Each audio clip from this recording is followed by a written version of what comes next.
2022 жылғы мына үйдің ас бөлмесі үлкен ғой енді. Камераның қай жерде орналасқанын көріп тұрсың ба? 9 метр жер қашықтықта тұр ғой. Былайынан 4,5, 9.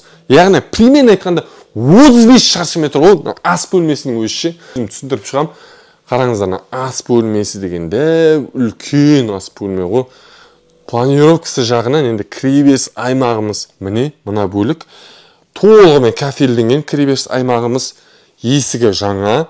Кіреберіс аймағы кең. Так, бұлай қарай қанша бар екен? Мынау енді 60-тық кафел ғой енді. 60-тық кафелден 1, 2, 3, 4, 5, 6, 7, 8 бар ғой енді. Әрғай есептеп алыңыз өзіңіз. Так, сонымен қатар туалетінің көрінісі міне, раковинасы бар. Іші кафелінің түсі әдемі екен, есіктері ашық түсті. Душовой бөлек өзінің раковинасы бар. Әрі қарай кеттік. Так, мынау бізде үйіміздің холлы. Оңға қарай алғашқы жатын бөлмесі. Жатын бөлмелері енді кең-кең. Еден айтпақшы, барлық бөлмеде теплый пол толымен, және де паркет.